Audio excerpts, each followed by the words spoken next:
بنائے رکھے اور بیٹھے رہیں. دھنیواد.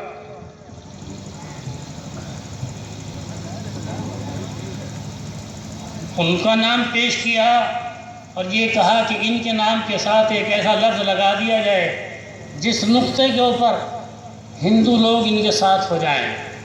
مولانا عبدالباری صاحب فرنگی محلی نے تجویز پیش کی کہ لفظ مہاتما ان کے ساتھ لگا دیا جائے.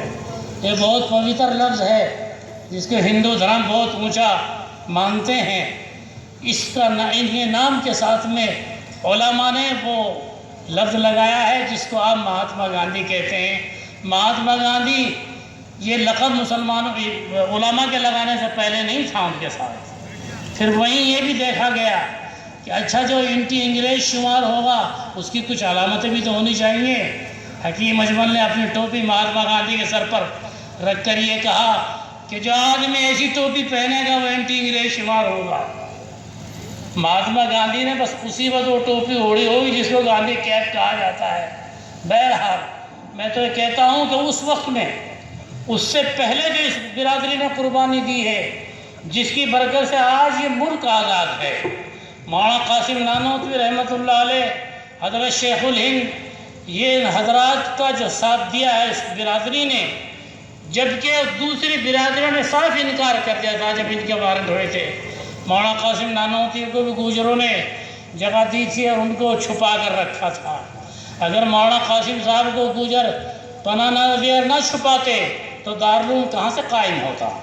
مولانا رشید احمد صاحب گنگوئی رحمۃ اللہ علیہ کو انگریز نے جیل کے اندر بھیج دیا تھا، اور جس وقت میں انگریز کے سامنے ان کی ضمانت کے واسطے آدمی گئے تو انہوں نے کہا کہ پراپرٹی اور پیسہ ان کی ضمانت نہیں ہو سکتا، 20 نوجوان ہمیں دو اور ہم ان کو پھانسی پر چڑھائیں گے اور ان کی ضمانت ہوگی.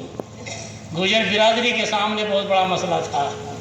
گنگوئی علاقے کے چودھری منگتا صاحب پہنچے اور انہوں نے اسی طرح ایک میٹنگ بلائی گوجروں کی، اور انہوں نے کہا کہ بھئی مولانا رشید احمد گنگوئی جیل میں ہیں، اگر وہ نہ نکلے تو یہ دین کا بوریا بستر یہ گول ہو جائے گا، لہذا کوشش کرو.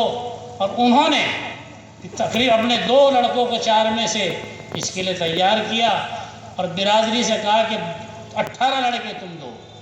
انہوں نے 18 لڑکے دیے جو موت کے اوپر انہوں نے دستخط کیے، اور وہاں جا کر جب ان کو پیش کیا گیا تب اس انگریز جج نے پوچھا کہ کیا تم ان پر قربان ہونے کے لیے تیار ہو؟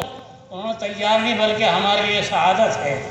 انگریز کا قلم ہاتھوں میں کانپنے لگا اور انہوں نے ان کو بھی چھوڑ دیا، مولانا رشید احمد صاحب گنگوئی کو بھی چھوڑ دیا.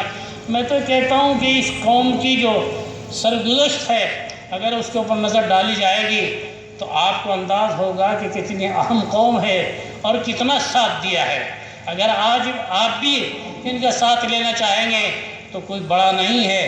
میں دعا کرتا ہوں کہ جس مقصد کے لیے ان منتظمین نے اس اجتماع کو بلایا ہے اللہ تعالیٰ اس میں کامیابی عطا فرمائے. وآخر دعوانا